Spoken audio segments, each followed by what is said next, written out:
Welcome back. This is the Vent, Rebuild, Refocus podcast. This is that boy Reckless. We have the beautiful Sierra Martin with us. We have Simone with us, and we have none other than Chris Okwazi with us. Today's gonna be a great day. I understand. We got some beautiful people, some beautiful minds on the panel. We got three topics that we want to discuss, and those are uh, is really based on relationship type questions, I understand, but it doesn't have to just be pertaining to relationships. So knowing your expiration date, knowing when to get out of a situation or out of a relationship, we're gonna discuss that topic wholeheartedly. Also, we're gonna discuss not bringing baggage into a relationship. Sometimes we get out of some things and we bring what we just got out of into another thing. We're going to discuss that. And last but not least, we're going to discuss on we can't save the world, especially if we don't have the capacity to. Okay. How's everybody doing? Man, we here, man. We blessed by the Most High, baby. All right. Can y'all hear me well? Yeah, I can definitely Yeah, hear I you. can hear you. And I'm doing okay. How are y'all? We're doing great. We're doing fantastic. So, the first topic, let's talk about it. Knowing the expiration date as far as situations, relationships, work, uh what is the rubrics? What is the the signs of my time may have expired in something? Are you talking about all around or just like, So let's talk about relationships. okay. So if we talk about relationship wise, it depends on it depends on a lot of things. The purpose of your relationship. Are y'all on the same page? Or is that person that's in your life complimenting or helping your purpose in life? You get what I'm saying? I think that you have to ask yourself these kind of things like, what's this person bringing to my life? Are they bringing me peace? Or are they bringing me mischief? You get what I'm saying? I don't think nobody wants to live with mischief. So I think what happens is when it's time, when that relationship expires, you start asking yourself things mentally like, okay, like, did I do everything I could to make this work? Sometimes you try to do a self assessment of yourself, whereas did I do anything wrong? You get what I'm saying? Like you start running down the list ahead. You start running down these list of things, then you start getting in your head, okay, well, I checked off what I did or didn't do. Now some people don't take accountability in that, some people do. But for the ones that do, I think, you take that assessment and then you realize, hey, I've done everything I could, and this person is not comprehending what I'm trying to bestow upon them. So you say, hey, it's I don't think we're getting anywhere, so it's time for us to go our separate ways. Good luck in life. Hope you find what you're looking for, and I'll continue on my journey. So, Okay. yeah. Okay. So so Sierra, what have you? Like when do you know uh the expiration is up, or like could you sense it? Of course. But when this the thing, um people feel like they have to carry people on to their next chapters because they know them all their life or they've been friends. And when we say relationship, it's not based on just a partner relationship. It's based on friendship relationships, family relationships, co-worker relationships, whatever type of relationship it is, not just a partner relationship with someone you dating or whatever. But I think the problem is people feel like they're obligated to carry these people on because, oh, we've been friends for this amount of years, or we've been this for this long, and we'll over drag it. And sometimes it's just time to cut some stuff out. No, yeah. So um, no, yeah, that you absolutely right. It just doesn't pertain to relationships as far as a spouse. But yeah, anything that's overextended, if you feel so, I know one thing for sure, two things for certain. And before I get into that, Simone, what you got to say? I believe that it all just depends on you and the person, because what might be a red flag for you might not be a red flag for me in like my relationship. So when you and the person cannot communicate anymore, when the communication is not healthy anymore, I feel like that is a sign that the relationship is coming to an end. And again, like Sierra said, it's friendships, partnerships, co-workers. When you can't communicate health in a healthy manner anymore, I feel like that is time for the relationship to end, or time to, seek some type of help, whether it's counseling or, get down and try to go back to the drawing board and figure out what we're going to do about the relationship. But if you can't communicate effectively, you can't get anywhere. I agree. I agree I with that. also want to add, I don't want to make this just like a negative thing, because sometimes the inspiration date may be for a good cause. A person ain't necessarily had to do anything to you where their time has expired in your life or your time expired in theirs. It's just everyone is not meant to go in every chapter with you. Every person is not on the same level as you. And sometimes people can be hindering us, and in a way it's not intentionally to hinder us, but it's just happening. And we're not, people will get so caught up in holding the next person's hand, and they don't realize that they dragging around and carrying on this baggage. And not saying that the person's a bad person, not saying the person is anything. It's just they're not where you are in life right now, and you have to keep going forward. You can't keep relapsing back. And that's just like what they say, what's they saying, um what is the saying? Anyways, I can't think of it right now, but we just got to be careful and know that, some people is just not on the same page as us, and we have to, that page going to keep turning. Moral of the story.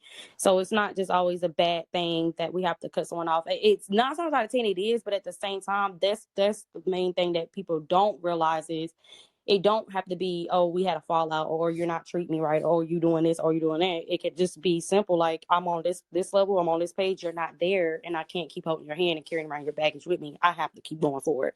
I have kids to feed, I have a family, I have a whatever, you know what I'm saying? So I just wanted to add that.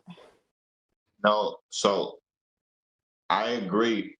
I agree with that. Like, it doesn't necessarily have to be a bad thing, but a purge sometimes is necessary for whoever you're dealing with or what situation you're dealing with, to where you say, I'm outgrowing, I'm outpacing, right?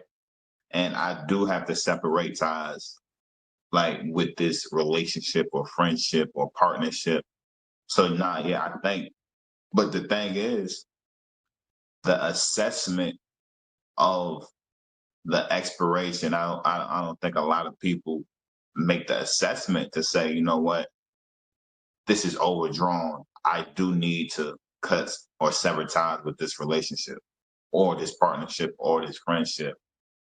I think it gets drawn out to where now I'm unhappy, the person is unhappy, everybody's miserable in this situation, and now it's ugly in that situation. Now it turns bad, instead of being upfront and like, you know what, this isn't working out.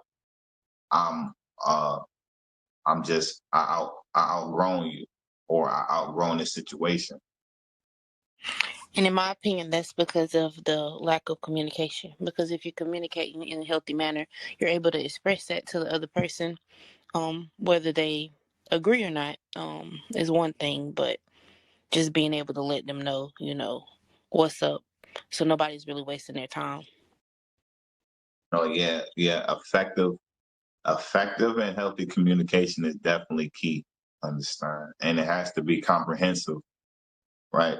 Because I was reading something, it might have came like, we could speak, we could communicate, but if the other don't understand, it's like we talking to a wall at that point. So the comprehension has to be there.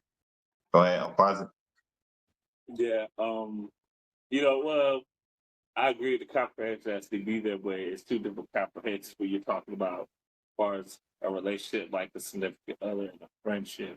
Because with friendships, you more than likely, and I think everybody could agree with me, you more than likely don't actually tell the person, hey, I've outgrown you. 9 times out of 10, it's more of a, you just kind of fade on. You see what I'm saying? Now, when it's the relationship, no, but you get what I'm saying. But when it's a relationship, as far as like you were with another, like your spouse, yeah, that's the way you sit down and you have the conversation of, hey, this is not working. But if it's more of a friendship, like, you my homeboy, it's more like you kind of just fade off.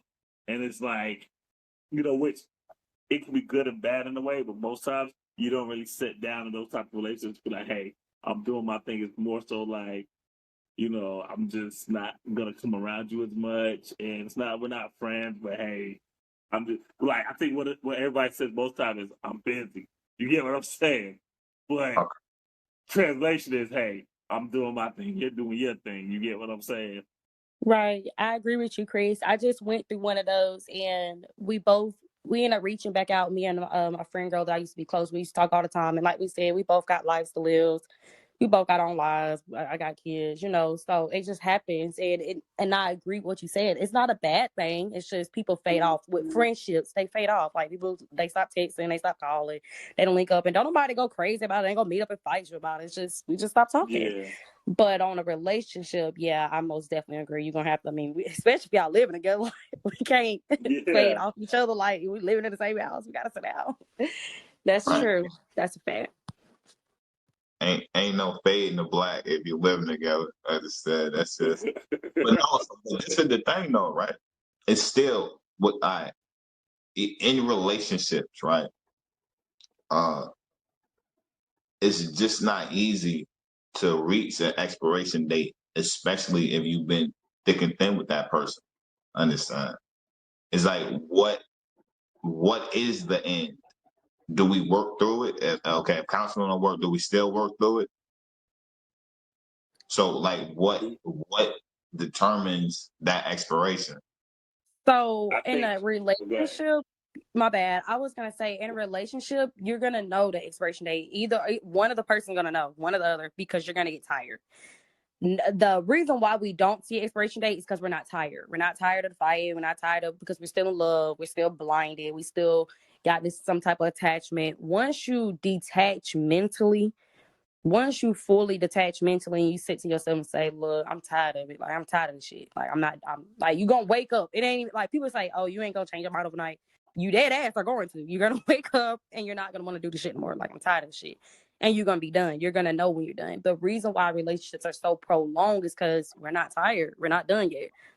We don't want to be done with our partner, even though the shit is just aggravating. Like, we sick of the arguing, we're sick of the fighting. We're not tired though. We ain't fit. We haven't mentally meant to say mentally detached ourselves from that person. Once you mentally detach the physical and everything else, I'm telling you, some go with it.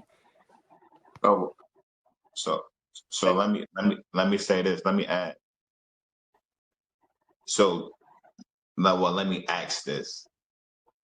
And I heard you say you don't mentally disconnect, but I believe you may like a person can mentally disconnect before they physically disconnect, and they just going through the motions at that point. Right. Understand? Right. That's what I was saying. Okay. They're gonna mentally disconnect and everything else gonna follow with it. That's just how it goes. I mean, and yeah, that's how I go mentally because I just had a talk with my friend earlier and she was telling me, and I'm not gonna say the name of course, but she's not even sexually attracted to the person. And like I told her, that's because you're mentally unattached now.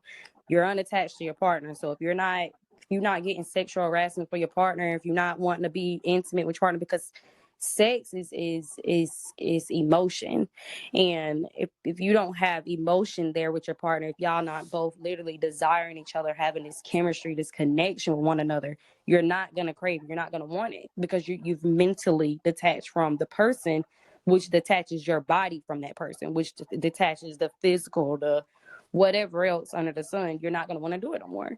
Everything probably that person does is gonna get on your nerves. It's gonna annoy the shit out you. You're gonna get tired of it, and that's when you're going to know your expiration date. Seriously, like if I'm not even sexually attracted to you, if I'm not mentally attracted to you, like we know it's a wrap. Like it's done. Simple. Hey, I wanted to add something though. Like, when we talk about when do you know, I think that's the original question. Correct me if I'm wrong. Idea. When do you know it's fire? Yeah, Right. that was the question. Yeah.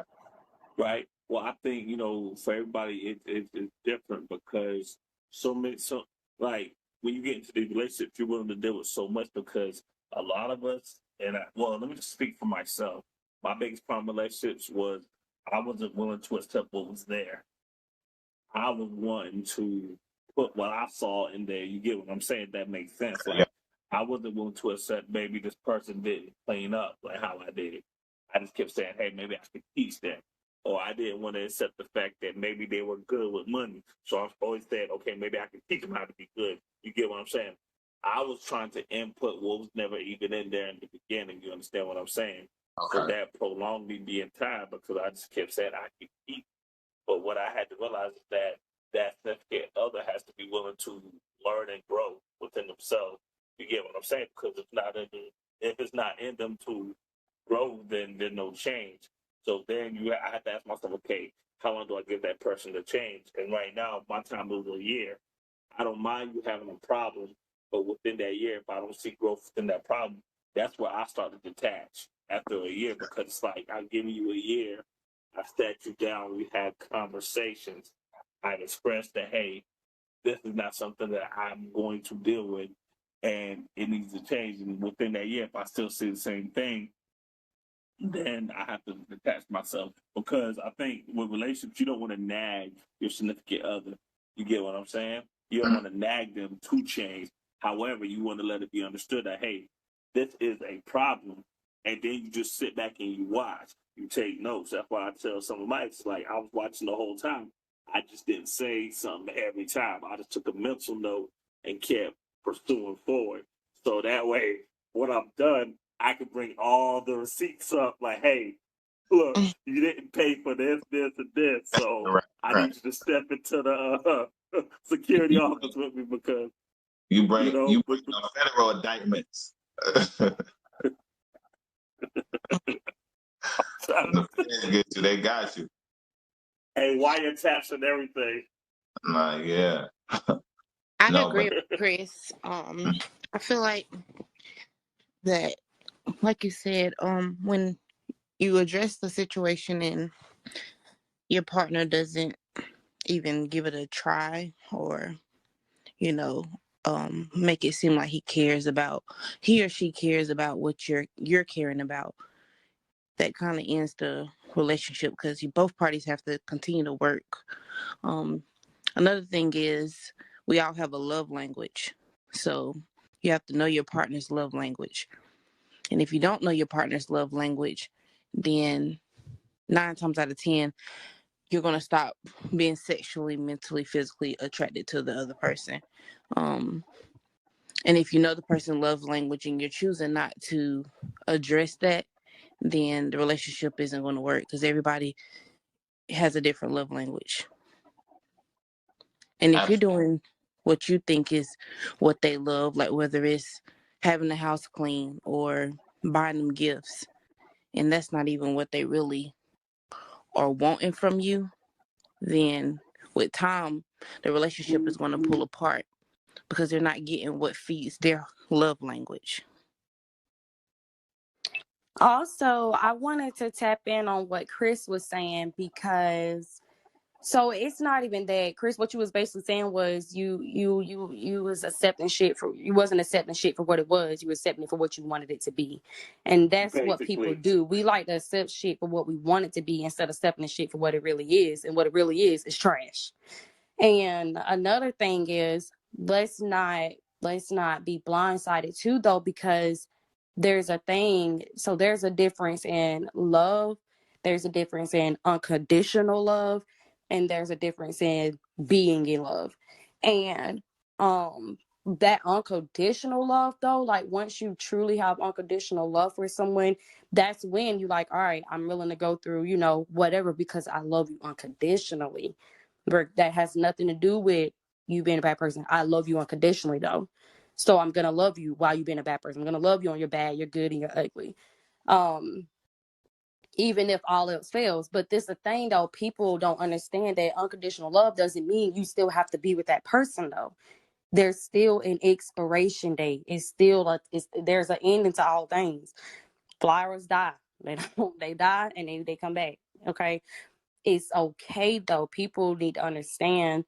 They need to understand that. See, people, I feel like where we mess up at is we misconstrue things, and we try to make things have something to do with each other that has nothing to do with each other. If that makes sense. Like, because I love you doesn't mean I have to stay with you. I don't have to. I don't agree with the things you're doing. I don't agree with your unchanged behavior. I don't agree with your toxic ass patterns. You're not respecting me. You're doing me this way. You're doing me that way. And even if that person is not doing those things, even if the person is just not, because you can wake up and the person be everything you ever wanted and not even want that person anymore. And that's still okay. That's your expiration date. You can move on. It's okay. You're not going to die behind it. You're not going to bleed and die. Okay, you're not gonna go jump off a cliff because nobody's gonna compel you to go take your soul. Like, it's okay to be done, and people need to, well, not done because we're not turkeys, but it's okay to be finished with a person and still have that unconditional love. You can still love someone from a distance, from afar. Now, not to over drag it, but that doesn't mean because we broken up and that person is done moved on, you got to reach out and keep trying to be with them, all that extra. That ain't got that. Nobody said that either. You just love them unconditionally. And if all else fails, and they happen when, I'm sure you'll probably try to fill in, and if they don't want your help there because y'all done broke up and moved on, then so be it. You need to date it and get on. Like, move on with your life. It's okay. So that's just Hey, something like that. can I add something to Mm-hmm. that? Let me say this. I think some people find it hard to move on when they don't have a purpose in life. You get what I'm saying? Like, you see people in these messed up relationships and they are so miserable, but they don't have an outlook on life. You get what I'm saying? Say, okay, you know what? I'm better than this, or I have, this is my finish line life. I can make it to this finish line without this person. Because some people get in these relationships and they feel like without this person they can't live life, and that blows my mind because I'm like, well, who told you that you can't live life without this person? Like, you have to realize this person's not letting you reach your purpose. They're actually hindering you from your purpose. You get what I'm saying? And some people don't have that expiration date, which I feel like it's sad. You get what I'm saying? Because they don't know nothing else besides this. And sometimes, not to even go into this subject, that can be from their upbringing, from what they've seen their parents do.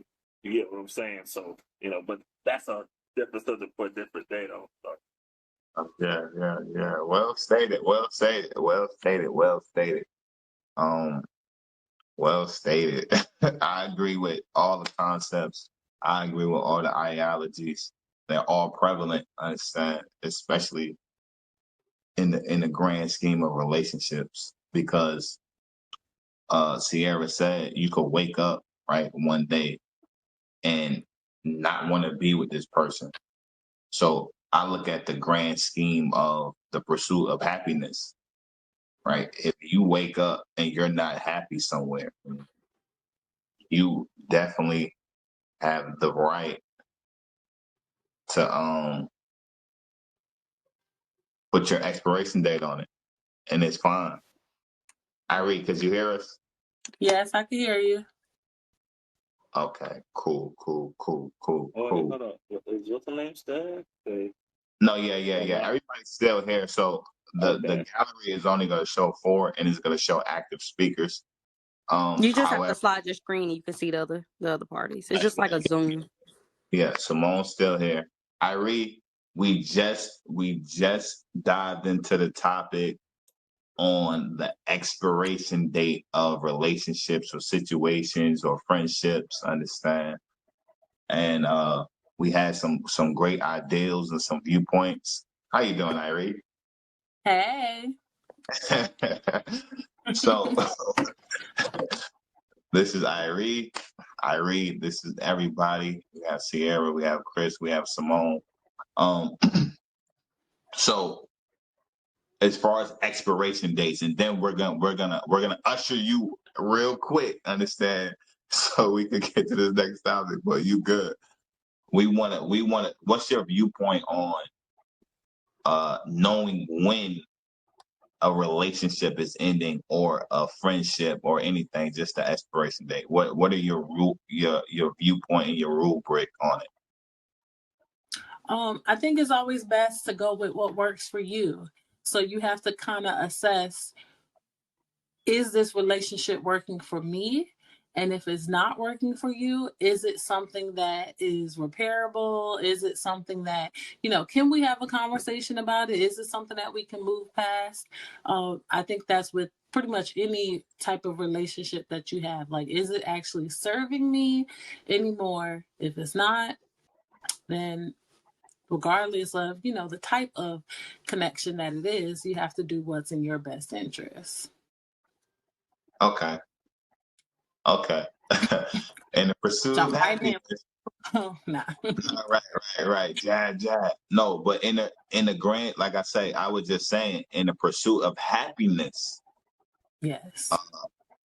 the expiration could change from your feeling at the moment. Understand? If you're unsatisfied and you're not happy with a situation, your expiration date may be as soon as you realize that. Understand it, not let it linger. So now let's get into the next topic and bringing baggage into a new situation, because it's so prevalent that we get out of relationships or friendships or we get out of anything and we want to go into the next thing with a continuation and an expectation from the other person based off of our past relationships or past friendships. So when you say baggage, what do you mean carrying baggage from an old relationship? Like, you talking about holding on to old pictures and stuff, or are you saying like your old behavior? Not yet. Like So you, so I'm talking like behaviors. Understand? Like behaviors, like I was a vices. cheater in my old relationship. I'm gonna be a cheater in my new one. Yeah, things like that. Understand? Like Oh, okay. so, or watch this. Let's say you and I are in a relationship, right? And you did something or that I We are in a disagree. relationship.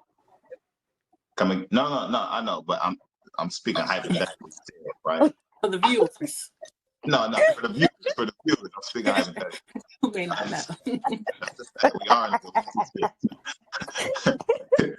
Sheesh. All right. So hypothetically speaking, you do something, right? And I just had disdain for it and we broke up. So now I get into the next relationship and they do something similar, but I'm holding them times two now because you did it and now they did it, but I didn't give them a fair chance or a clean slate to just be whole. Understand? I'm penalizing them times two because you did something. I Are you think that asking? What are you asking me? Like, is that a bad thing, or no, like? absolutely. That I think that's bringing baggage because I'm penalizing a new person for something my ex did. Um, I'm gonna I'm gonna say good or bad, but it's not bad. It's just, your worth. You've been down that same path and you don't want to go through it again. Simple, and that's okay. And that's the problem. I'm just gonna speak on the bad side right now. It's a good and bad side to it, but um. I'm gonna speak on a good side. It's not a bad thing because, see, that's the problem now.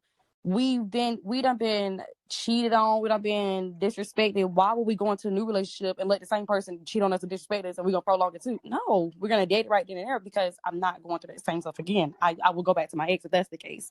I've been through that before. I'm not gonna get into a new relationship and you're doing the same thing. That's just not gonna happen. No, simple. We grown. We know what we're doing. I'm heavy on we grown. Heavy on the note, we know what we're doing. You're disrespecting me. You're stepping outside of me. I'm done. Like, simple. Go do that with somebody else. They got time for it. Nobody, and this the thing. We move, y'all. Time is going forward. It's not going backwards. Like, These generations are getting crazier. Nobody want to settle no more. Like, nobody's going to be putting up with stuff we don't have to put up with anymore. We don't have to. We never had to, actually. We just chose to. And that's like me saying I done went to school and learned math, so I'm going to go to the next grade and act like I ain't learned math. What? No, I learned the math.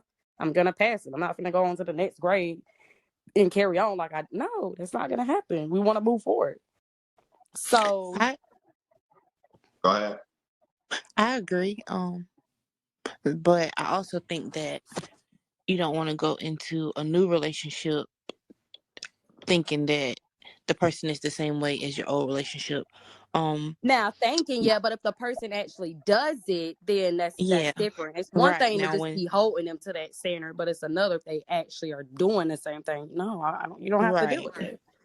So when you notice that they're doing the same thing as the other partner, well, one, you need to take a step back and look at yourself too, because you are attracting this type of personality. I do look at it in that standpoint too, because I've been trying to take accountability for myself personally and my own emotions and my self accountability lately. So I'm gonna take a look at myself because I'm attracting this type of personality, and I might need to fall back and just deal with myself and really analyze who I am and what I'm attracting.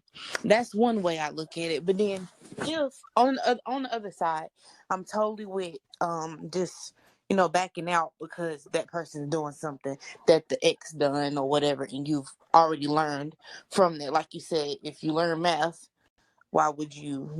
I forgot what you said, but it was a good saying. I agree with Yeah, that part of it too.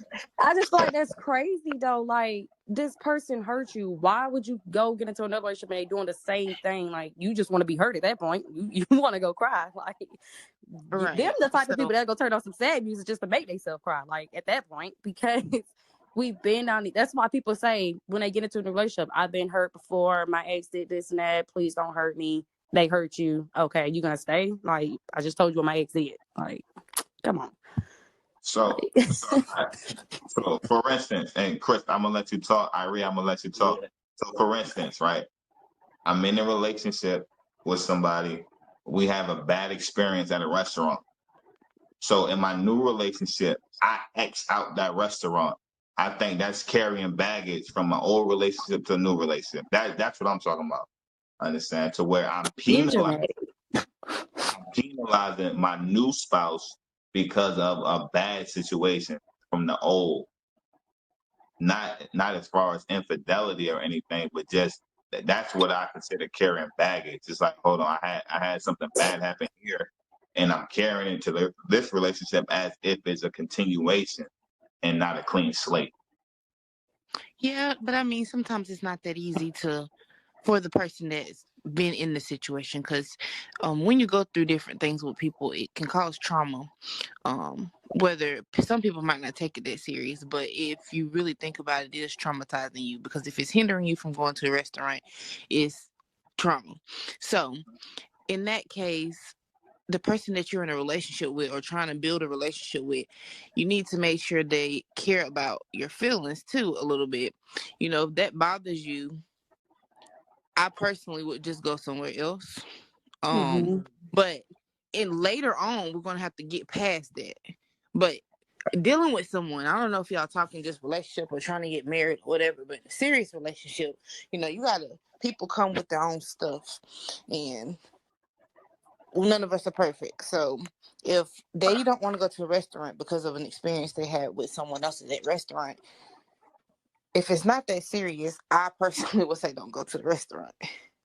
Not on the side of it as you're bringing baggage. I don't look at that as baggage. I look at that as something that hurts you, and let's not go here.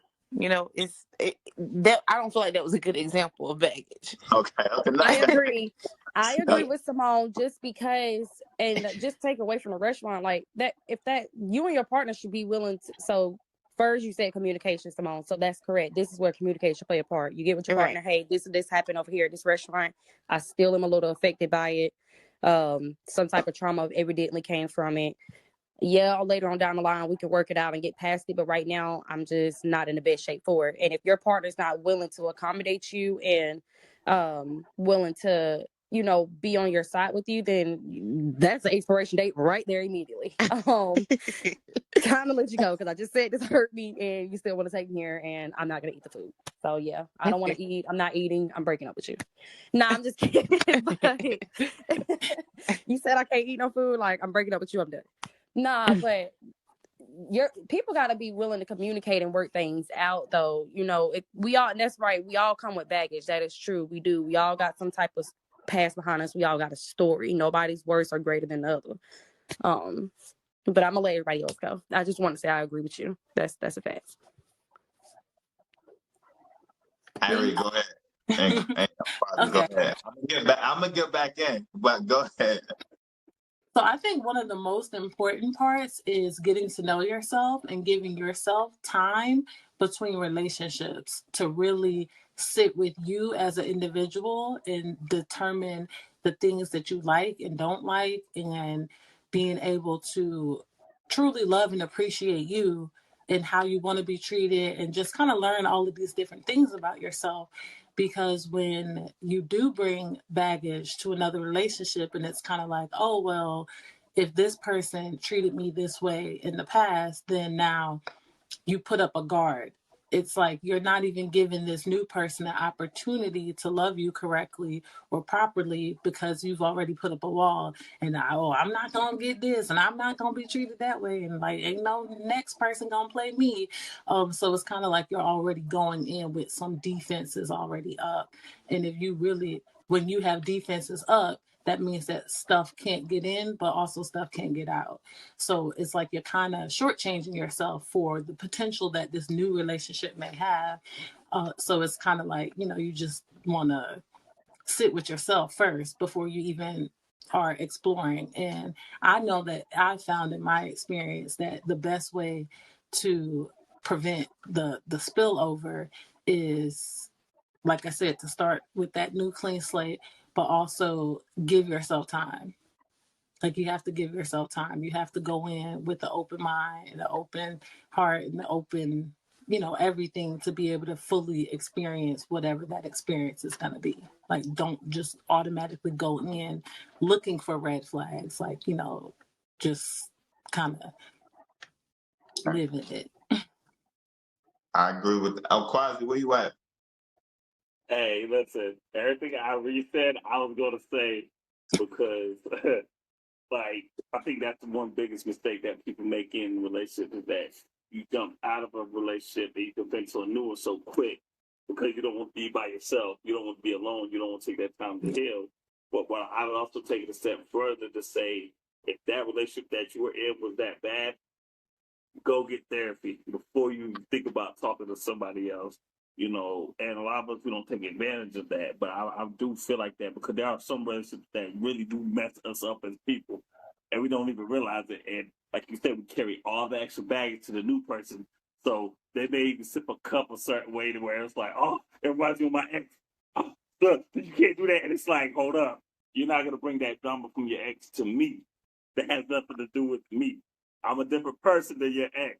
I can't help that he like Starbucks like me. That's not my problem. You understand what I'm saying? Like, don't bring that over here to you. You see, because I've been in that situation, and it brings something to you that you didn't cause. You see what I'm saying? Like, you have to get to the root cause. You're not the root of that. You get what I'm saying? So I think Right. therapy would be definitely something I would advise people if you're in that bad of a situation. No, I have so another point. Okay, go. no, go ahead, Irie. So another point that I want to make is, but especially with women, a lot of times we fall into the trap. I don't know if I would call it a trap, but we fall into this thing where it's like, if you were in a bad relationship and some of the things that your ex does, now you're in a different relationship and you're almost like glorifying this new person for doing things that are basic. It's like, he's supposed to open the door for you, But because your ex never opened the door for you, now it's like, oh my God, like he opens the door for me. Like he's such a great person. And it's like, So, well, that's kind of normal. That's, he's supposed to do that. Now, I'm not downplaying it. I'm not saying that, it's not worthy or, commendable, but it's not like, it's still you have to have some level of values and, what is it? Expectations that, you're already going in with. so, all right. So, and I want to clarify, right, for the panel. It is acceptable baggage, right? But I'm talking about the unacceptable baggage as far as penalizing the new spouse, like Chris said, for something the old spouse done. Understand? Whether it's been the restaurant or whatever have you, you never want to penalize your new spouse because of your old spouse.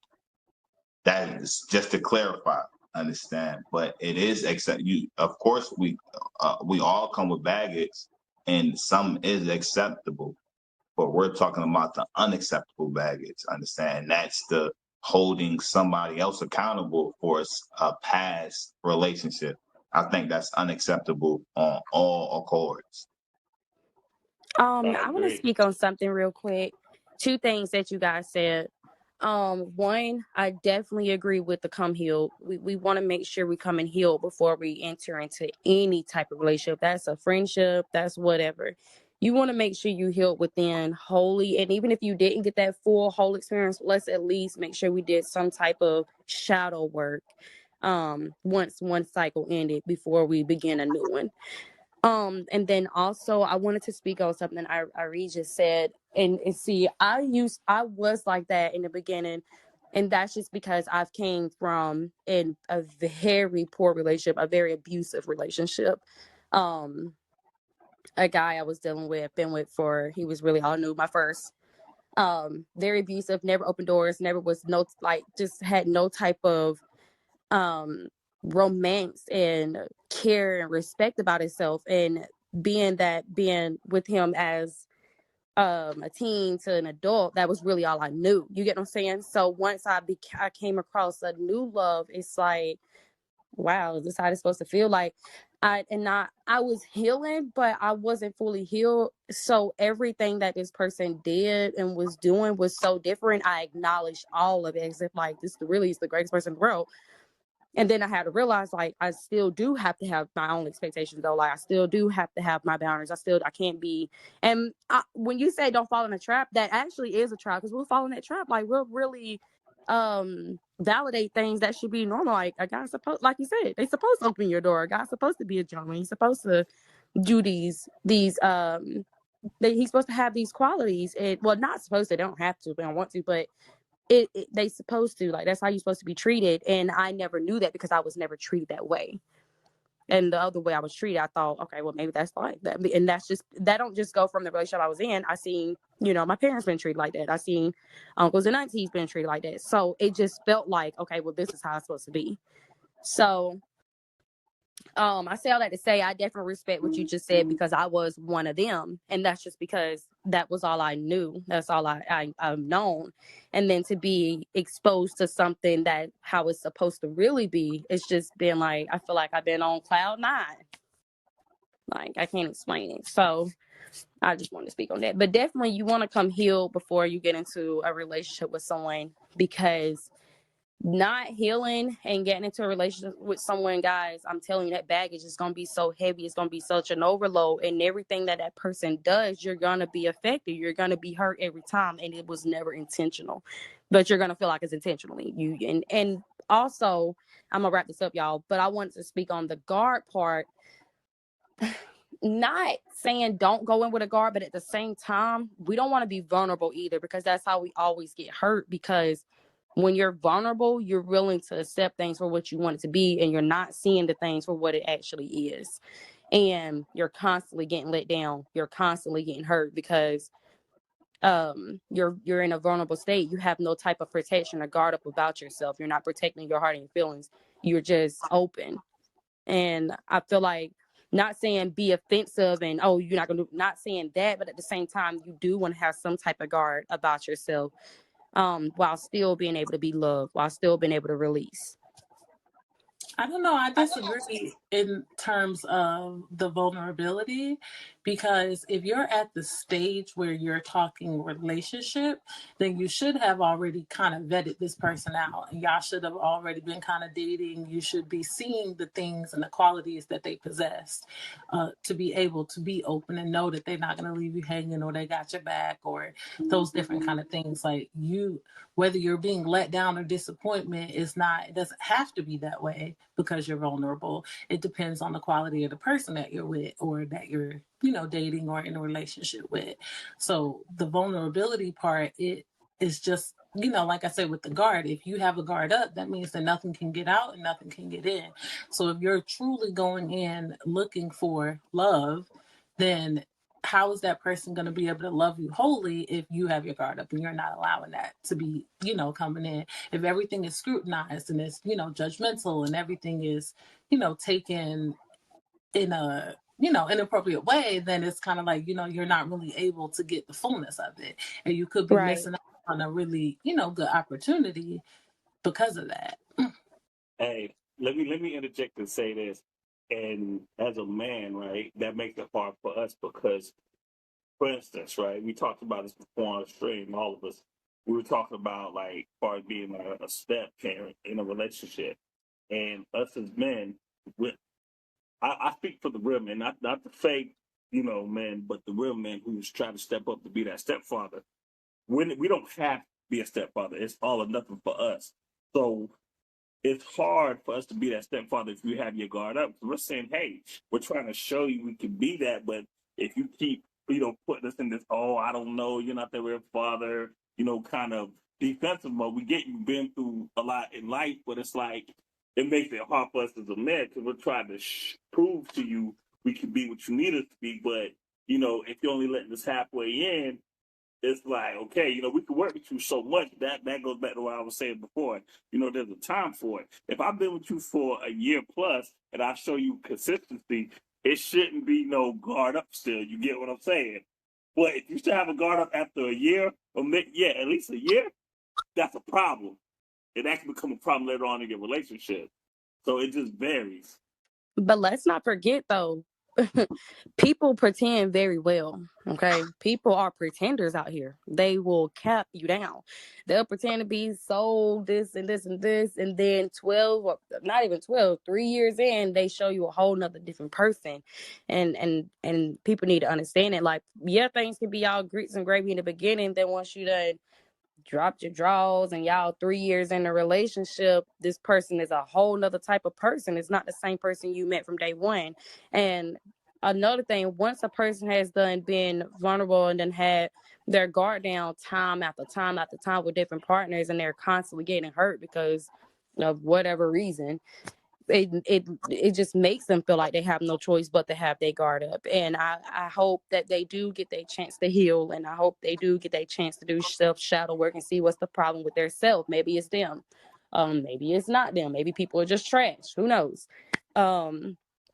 But I was just saying, some people do have a guard up because they've been hurt so many times, they scared to be hurt again. Pain Yeah. hurts. Nobody likes to be hurt. Well, Sarah, let me say this. This is why I always tell people when you're talking to somebody, there's certain questions you should ask them. Because for me myself, the other way I'm gonna question you to where you're gonna tell me who you are, and you're not even gonna realize what you told me. Because I pay attention to you, and I'm gonna ask you a question in a certain way where I know a lot of dudes have not asked you. I'm thinking for myself now. It just depends on how you understand who that person is. Because most people just take what somebody says and they just take it and then just go with it. Me, I'm the type, I'm gonna get you to break it down for me to where I'm really gonna understand, okay, this person knows what they talk about or they don't. And I'm gonna pay attention to you. You get what I'm saying? Because I feel like under a year, that person's gonna tell you who they are because you could lie at your mouth. You can tell me whatever you want to, but what's in your heart is eventually gonna come to the surface, regardless of who you are as a person. It eventually comes out. I'm sorry. You can't hide your heart cannot hide who you are. You can Yeah. lie to So I feel everybody else, but it's gonna come out. But go ahead. Yeah, one thing about people who fake is, like, you can't fake consistency. So it's going to only last but so long that somebody can keep up a facade. But more than anything, your ability to be able to vet people has to be based on, it can't be based on their words. It has to be based on a combination of actions plus words, and what that equals should be consistency. So it's consistent action, and it needs to line up with the things that they're saying. If what they're saying is different than how they moving, then that right there is a red flag, in my opinion. So a Agree. lot of times we try to give people all this benefit of the doubt, and we try to make it seem like, oh, they changed overnight. The reality is that people change, but not that much. The amount of change that a person actually goes through without any like Holy Spirit intervention or like a brush with death is not much. So if the person flipped the script, that means that they got tired of putting on an act and now they're being their true self. But I've always made it a point where, especially when it comes to relationship, I don't tell anyone what it is that I want, what I like, what I don't like. I see and I watch. And if you behave and you saying if your words line up with your actions, and that works for me, then okay, that works. But as soon as you tell somebody like, oh, I don't like guys who smoke, best believe they won't be smoking around you. But as soon as you're not around, they gonna be like, That's what I'm saying. People so be so cap. you can't do that. You can't let them know that. You have to just watch and see how they move and how they operate, and see if those things are lining up with the things that you actually want for your life and for your relationships. And I agree. When I walk into a relationship, the main thing I always try to tell I try to tell the person is be true to who you are. I only want you to be yourself. I'm not here to change you. You gotta want to change. They gotta be with something that's within. If you see you have no type of errors and you just perfect, that's a red flag immediately to me, because we all have something about ourselves we can work on. We all have something about ourselves we can change. We want to grow.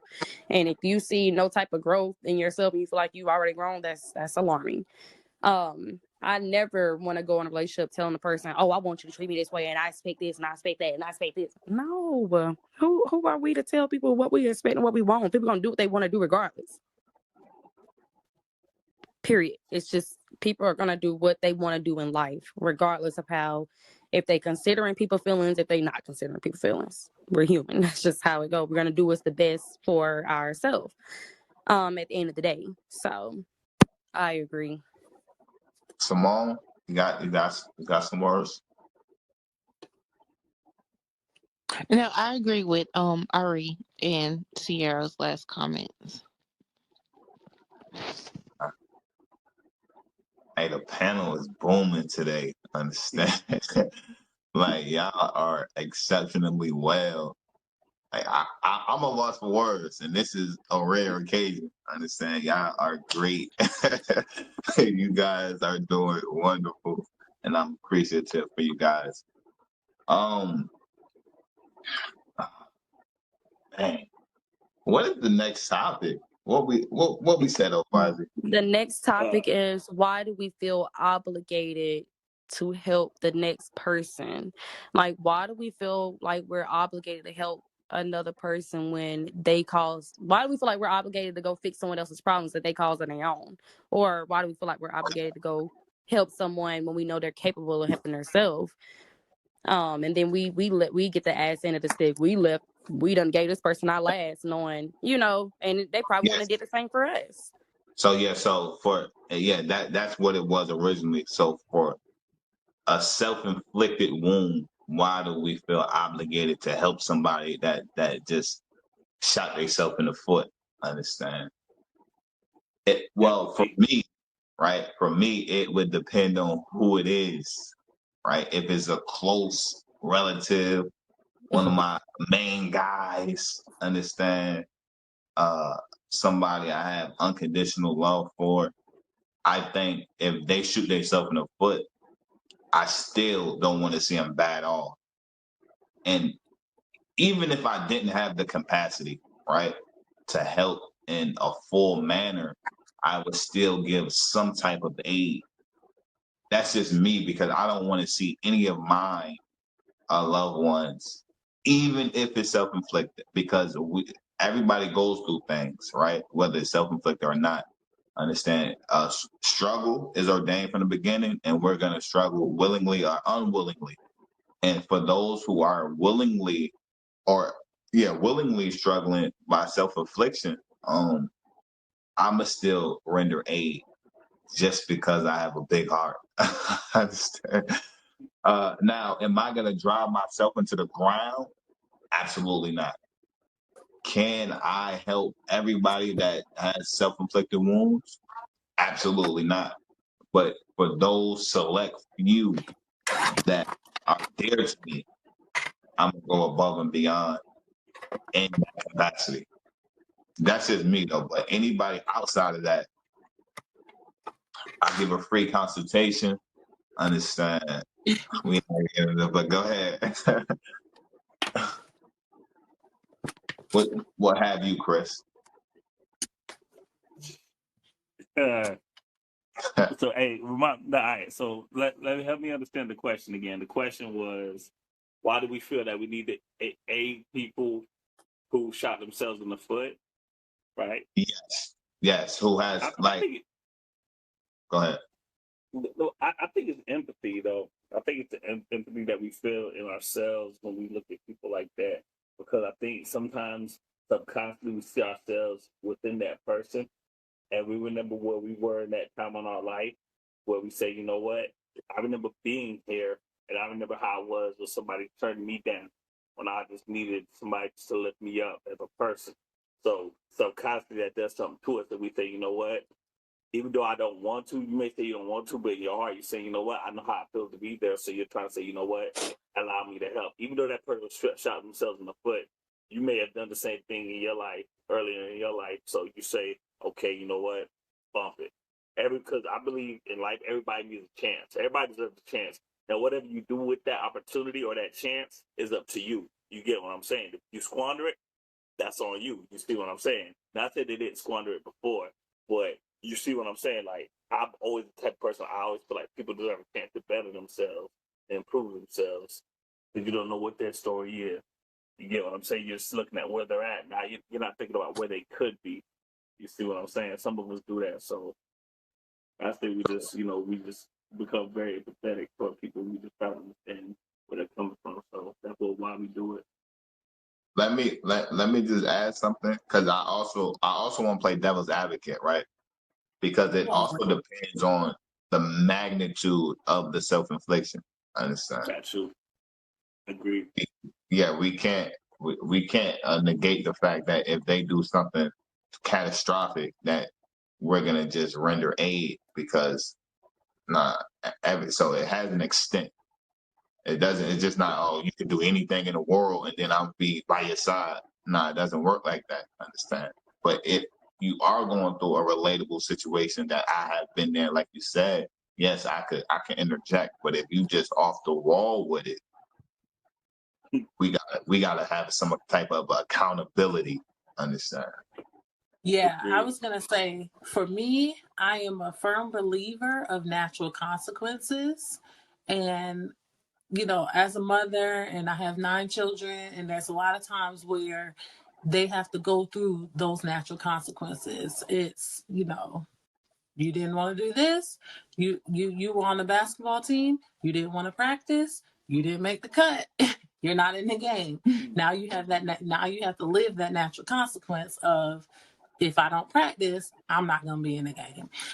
So when it comes down to, like, outside of my children, that level of empathy only extends to my immediate family. I am not willing to take on anyone else's burden. No one else's, other than my immediate family. So when it comes down to carrying someone else's burden, yeah, can't do that. I can only do it to the capacity that I'm actually capable of, and I'm not willing to burden myself or put my family in a hard spot because of someone else's burden. Like, I can only do but so much. I definitely agree with that. Yeah. My opinion on it, And it's not even, it's for everybody. Simple. It's okay to help a person. It's okay if they mess up, because we all make mistakes. Okay, help them. But it's another thing when a person's gonna keep doing it and keep doing it and keep doing it. How many chances do you give at that point? Like, come on, be for real. We're grown. Like, okay, a kid, and kids still have to learn. Like, I have my own children. Our kids still have to learn. We're not gonna keep, oh, you messed up, so I'm gonna come help. Oh, you messed up, so I'm gonna come, because they're never gonna learn. They're gonna keep doing it because they know you're always gonna be there. They know you're always gonna render that aid. So, and that puts them in that leech category. I hate a leech. People will take advantage of a person because they know a person is always gonna be there and pick up the slack or help them, whether it was self-inflicted or not. A person knows how to, we all as humans know how to manipulate people, period. There's nobody out here that don't know how to manipulate someone into what we want or what we're thinking. So you got people out here that know how to manipulate the people that they know for sure will do it. Like, especially the ones they know they can take advantage of. And the ones that do it the most be the closest ones to you. It be your own people. And that's alarming. You got people, and this, I'm heavy on the grown, because y'all, people be too grown to be taking advantage of the good all the time just because they know they're gonna be there. I have someone in my family who don't want to work, don't want to do this, don't want to do for their kids because they know the other person, I'm not gonna speak the names, but they know they're gonna always render that aid. So why should I work? Why should I do this if I know they're gonna do this? If I know they're gonna do this, I'm gonna get the easy way out. I just feel like it's just pathetic. It's poor at the end of the day. And I hate to say it so disrespectfully, but people, we know what we be doing. We're not slow. Like, you know what you're doing. But that's just being the devil's advocate. To play on the good side, though, yeah, people do deserve a chance. Yeah, we all make mistakes. Yeah, we all, need a helping hand. And that's okay.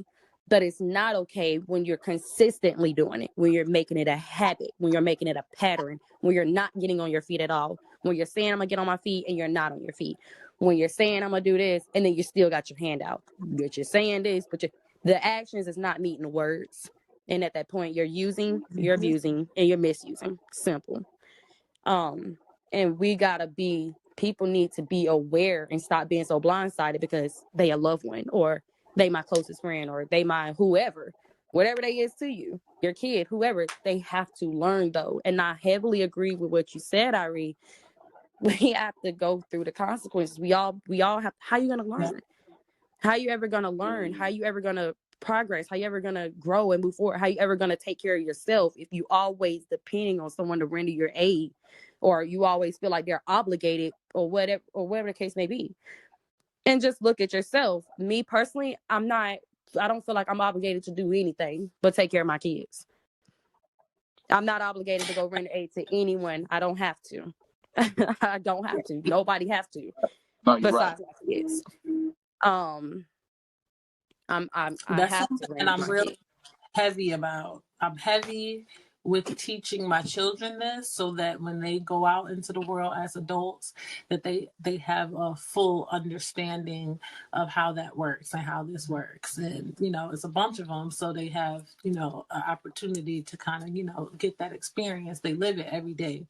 They live the natural consequences. They live the well, she didn't want to share. Like, she didn't want to do that. She's not obligated to do that. Like, you're She going to don't have to have live with to. Right. that. People are not, obligated to do certain things. And you're going to have to be able to live with that and sit with those feelings and those emotions. And I call it self-soothe. Like, you're going to have to be able to self-soothe. Somebody ain't always going to be able to come and do that for you. So, Talk yeah. that talk. I'm That's teaching my daughter that right now. Like, when someone tell you no, it's okay. Do not cry about it. They don't have to give you what they have. They don't have to help you. They don't have to do anything they don't want to do. You have a parent, I help you. But at the same time, people need to understand nobody has to do it. They don't have to. So if you out here causing this to happen, or this happen, stop expecting people to be there, because it's going to be a time where no one's going to be there. And it's going to be a time when some people be there. But when you making an expectation and you making these patterns and you making it a habit, and we carrying on into a year, into a next year, into the next year, into the next year, into the next year, doing the same thing, it's like, dang, how many chances are we giving? Like, how much help do you actually need? You're using. And that's why I'm glad this is a good topic to talk about, because we feel so obligated because they're our family. We feel so obligated because they are whoever. They're never gonna learn if you always gonna be there babying them and holding their hand through everything that they're going through. And we're grown. It's one thing with your children. We don't even allow that much with our children. We want them to learn immediately. So why is it so different with an adult? It should be the same way. You still have to learn. Like, you gotta learn. Sometimes the help that you give has to be a tough talk.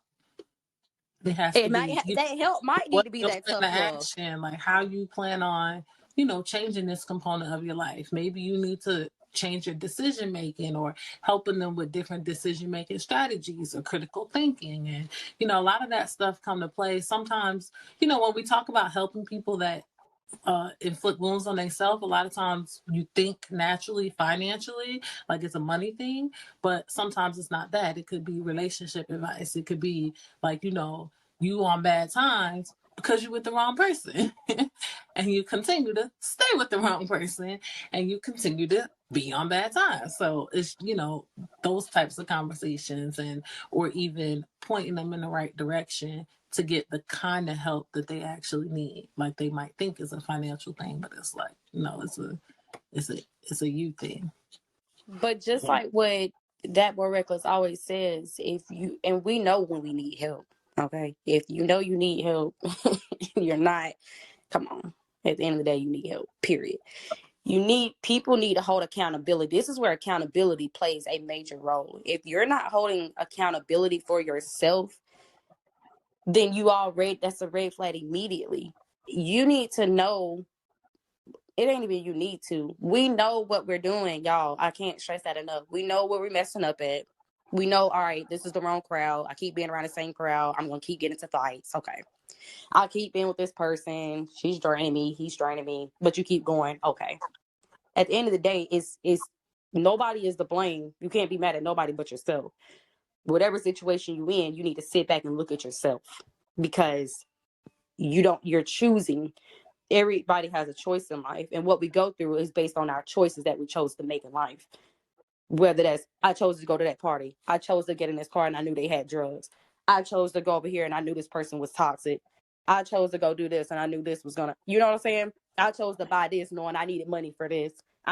So at the end of the day, I feel like no one is obligated to, yes, everyone deserves a chance, but when it become a pattern and you keep having to render aid, like, it's like, come on, what we doing at this point? So let me say something, and then Simone, if you want to get in, you could say something. But so I think in hearing you guys speak, we got to look at what type of relationship this person has to it. So let's talk about like a team aspect, to where you got an NBA have 5 players, right? Every player isn't going to be as great as the next. Some players are role players, some players are superstars. So if a role player, do we hold him to the same standard as a superstar, or do we accept his role or his or her role? You see what I'm saying? So it's like, what in what avenue? Because from what I heard you say, like, you don't want to be an enabler to somebody that may be leeching off you, or not holding the end of the bargain, which is correct. But in the team sense, of course, we're not going to have leeches, but everybody doesn't function the same. Everybody output isn't going to be the same. Some output is going to be greater. And I think we have to acknowledge that everybody isn't the creator. Everybody isn't the it person. Some people are there just to aid the it person. But that's Right. just, so to answer that, that's just like what Kanye said then at that point. And then also, because if you're just here giving ideas, I have my own ideas. thank you though. Like, I'm gonna carry on my life. And another thing, if we're gonna speak on a basketball team, no coach is gonna sit there with a bad player. You're gonna get kicked off the team, and they're gonna find someone else. That's just how they go. No team is gonna hold on to a bad player that's ruining the team, or a bad player that's constantly making mistakes. The first mistake actually probably gonna kick your ass off. Yes, you can get you actually can get out of here. But Hey, can I interject to say this? I don't think he was saying that though, right? Because he's not saying necessarily a bad play. He's just saying like, but it's not superstar. Like, okay, for instance, let's take the Lakers. Kobe Bryant, superstar. We know who he is. Starter. Shaquille O'Neal, starter. Derek Fisher, starter. Right? But there's people I don't on the know bench that basketball we've never players. heard of. You understand what I'm saying? They still play a role. Because watch this. You have to think of it like this, right? When you talk about a team, not everybody's going to get to start. Not everybody's going to get to play in the game, but they're still on the team. They still have a role to play on the team, whether it's practice squad or there's the main starters. You get what I'm saying? Even with football, you have people that will never see the light of day on game day, but as far as practice team, they're on the field. You see what I'm saying? So they still have a role to play. So he's just saying, what about the people that don't have that main role, but they still have a role to play? Okay, how does that go with obligation though? Like, what are you saying? Like, we're talking about helping people. So when you say a person that doesn't make the start of the team, that's okay. They're still on the team. They still participate. Nobody's rendering aid. Okay. All right. So I can connect the dots. Yeah. Hey, let me say this. Okay, that's like saying it's like having a breadwinner. Somebody's not a breadwinner, right? Cool. Let's say, for instance, just example. Let's say I'm the breadwinner of my household, right? But let's say my wife, she's not working, right? So obviously she doesn't make more money than me. So when it comes to the money, I'm the star. But let's say she's over here handling everything else, as far as like just make sure the kids are straight, make sure the house is good. You get what I'm saying? Make sure everything else is done, as far as house-wise. You get what I'm saying? She still has a role.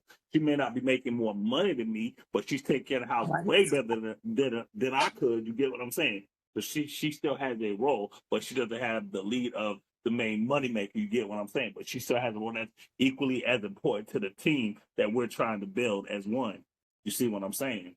So right, that's understandable. that happens. Right, everybody's doing their duty, but no one is just like causing chaos, or nobody is. So I understand what you're saying, Chris. The wife is still playing a major role. The foundation always got to be taken care of. So if she's taking care of the foundation, she's playing a major role, period. And if he's making the money, he's playing a major role as well. Those are two major roles. The kids need to be taken care of. The house need to be kept up. I mean, that's where we lay our heads at. Right. But one's a superstar over the other, though. You get what I'm saying? Whoa, like one's a superstar over the finances. I wouldn't say one is a superstar over the other. They both superstars because the foundation is very important. Okay. But what I'm saying is one is making more money than the other one, though. You see what I'm saying? That's okay. You're right. House still taken care of. So you're absolutely right. Hold on. Right. So I think Chris is just talking financially. So he's just on the financial tip. He's saying that. Yeah. Okay, I got you. So you're not saying that both parties are not superstars, but you're saying that on the financial tip, he's a superstar. Exactly. Oh, and okay. on the household tip, aspect. he's a superstar. You see what I'm saying? So, but see, then I have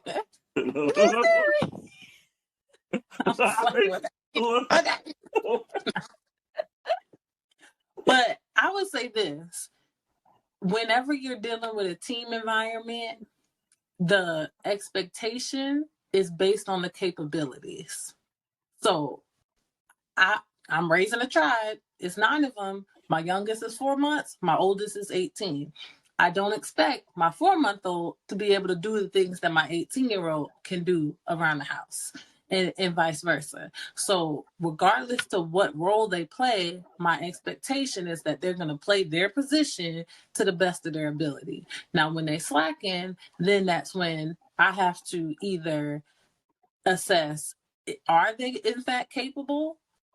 Are maybe my expectations off? Or is it that the person is just not living up to what they are actually capable of? And if they're not, why? Is it because they don't understand the expectations, or do they not care about the expectations? Or, do they lack the confidence to be able to meet the expectations. So all of those different kind of things come into play. So that's my take on it. And all of this, breadwinner, homemaker, nah. Nah.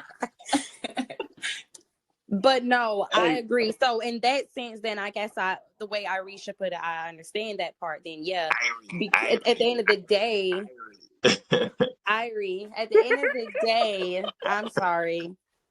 At the end of the day, though, it is that is the questions you ask. If we on a team, so since we're talking about teams, we're shifting away from obligation then. So if we're going to talk about teams, if we're on a team, we all done sat down and had a set goal. We all done sat down and had expectations put on the table. All right, this is what's expected for whatever, for this time period, for this day, for whatever. And okay, we understand problems happens. But if we see a person is not meeting up to their expectation, then we sit back like, all right, and I'm pretty sure if you're a team, then you know what they're capable of and what they're not. So if we're on a team, all right, I know you're capable to do this, but you're not doing it. That's a red flag. That's a problem. And then you got your hand out. Am I obligated to help you? No. But do I want to help you? Yeah, or maybe not. Who knows? Whatever decision they choose to make at that time. To keep it on the topic about obligation though. So if we're a team and we all know what's expected and we all know what needs to be done, and one is not fulfilling up to it, but everybody else is, or if only one person is and nobody else is, that's a problem. And whether or not the other person that is up want to help you or not, you have to be all right with it. If they say no because they know you're capable of doing it, then suck it up. You need to be bossing up. You need to be stepping up to the plate and meeting them expectations. Nobody holding your hand. We all in this together. We already a team. So what more else do you want? We already here rendering aid by dropping links or dropping bombs or putting you on this or introducing this or whatever y'all doing or whatever. We already done rendered the aid. How much more aid do you need? You just don't want to do it.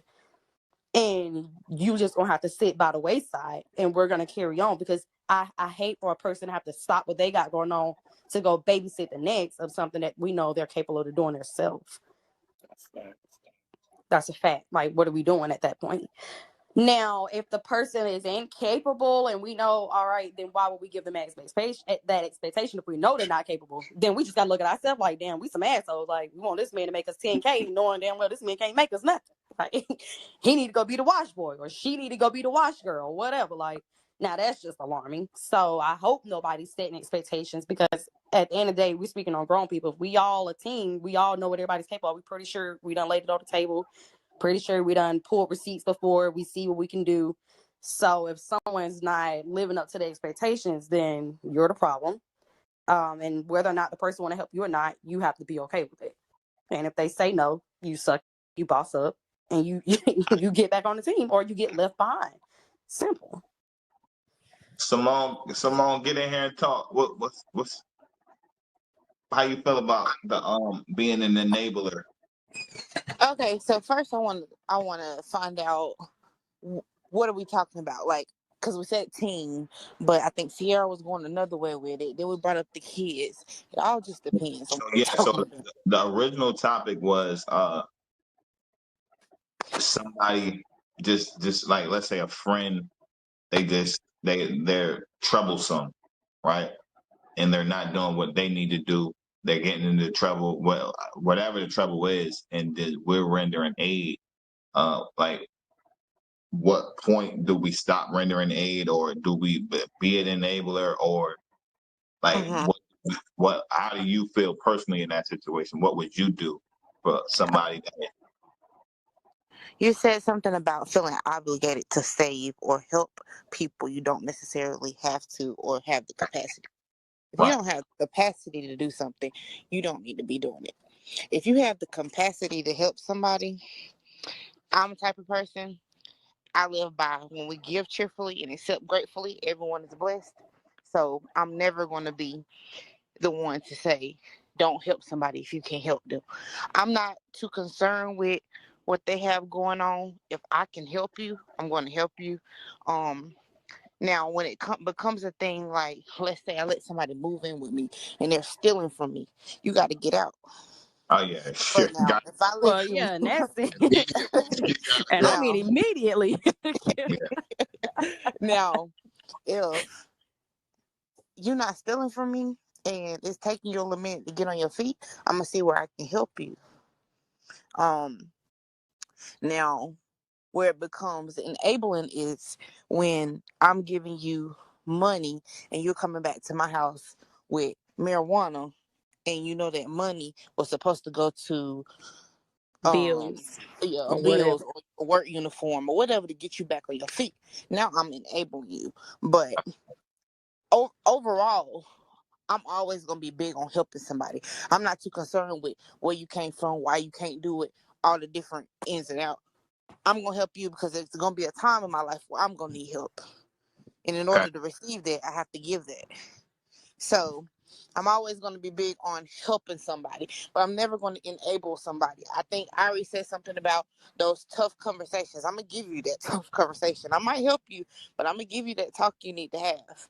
So if I can do it, I'm going to do it. But if it puts me or my kids or my family in any type of, stress or Hmm. messes up our household, then we're not going to do it that way. I'll figure out another way that I might can assist you. If that's not good enough for you, then you need to go get help elsewhere. And That just like Irie said, well said. assistance doesn't have to always be money. It could be advice. It could be anything. People think by rendering aid to someone is money, but it's not even that we think. That's just what people expect all the time. Like, because that's 9 times out of 10 what happens. Like, they need to borrow some money. They need money. They need somebody to pay for this. They need somebody to pay for that, whatever. But it doesn't always have to be money, because maybe what if you don't have the money then? Well, I can give you a link to get you some money. I can put you on to this. I can make you some money. I can introduce you to this job to make you money, but I probably can't give you that money. And if they turn that down, then that tells you everything you need to know. Simple. And But some people don't even need money. We assume they need money, and really they just need somebody, to support them or, uplift them, whatever the case may be. It's a lot of people that don't necessarily need the money; they need the support, and right. we can give that support by just being good people. I don't feel like there's enough good people in this world. I feel like people all are for self, and I understand being for self, but like you were saying about the team on the basketball team, where we got the superstar, that person that's not a superstar. If you're the superstar, then you already ahead. So ideally, to make you a good leader, because anybody can lead, but to make you a good leader, you would be trying to help your teammates to get to where you are, or highlighting their strong points, especially as the coach, because if you're not doing that, your team gonna fall apart. Right. Mm-hmm. So Okay. let What if that person is helping that person, that person is still not catching the breeze? Then what? Like What if meaning the like they leader just is? are What if not the a good leader? team. No, I Hmm. was saying, like, what if the leader is putting back into the team, constantly pouring into the team, constantly pouring into the team, constantly pouring into the team, and then that player is still just doing whatever, and not catching on, or not leveling up, or If not they whatever. just don't got the fundamentals of the game, or they don't care, they ain't showing up on time. Because Yeah, it's a difference there. yeah, you have to explore the why behind it. You know, Right. if someone Yeah. is And falling as a short coach, you of got to expectation, explore. you have to explore the why behind it. And if it is something where, maybe they just don't understand what's being asked of them. If Mm-hmm. it's, a lack of understanding, then that means that it's on the leader to be able to articulate it to a way that they are able to gain understanding. Or maybe, Right. I mean, there's so so many different factors to it. So, Yeah. now, yeah, let me piggyback off that though, because that I want to get into that as far as the team aspect, right? If a player or somebody is not contributing as they should, the team still has an objective. Understand? So we can't let one individual let the team fall. The leader has to still uphold the team because there's other players. Understand? It's other people that is gonna be affected. So as a good leader, they're still gonna hold the team objective. It's a lot of movement going on outside. I just had to. I want to interject. I want to interject because I'm gonna interject because I'm all about peace of mind for everyone. The leader gets tired too, though. The leader gets overwhelmed too. The leader shouldn't have to always be the poor. Somebody else need to be pouring too. I don't like that I don't like role play, and I don't like when someone feel like that everything should be put on one person, because we have to consider that person too. What if that person is pouring and pouring and pouring? Okay, we're draining this other person. We're draining this person out. This person is burnt out now, but nobody cares because he's the leader or she's the leader. So she needs to keep leading just because I don't understand, or because I'm not willing to understand, or I don't want to understand. Um, we still have to make sure we pouring back. We still have to make sure. And if the leader is pouring into, and we done sat down and figured out, okay, they don't understand, so the leader taught it this way and they still not understanding, then maybe that person needs to sit back and look at themselves and go find other resources to help them better understand, because I'm not getting from this person. So why would I continue to burn this person out? I need to go find other resources. I need to go do some research. I need to get in my books. I need to call a teacher, a counselor, somebody. We have to consider everybody's mental being. I mean, we have to consider everybody's feelings too, because people get burned out, and we think just because, oh, we on the highest, or we the leader, or we in this position and they're not, oh, I gotta help them, I gotta help them, I gotta help them, I gotta help them, not realizing we done burnt ourselves out and we're tired too. We still gotta help ourselves. Just because I'm Yeah, a I leader was don't gonna. mean I gotta forget about me.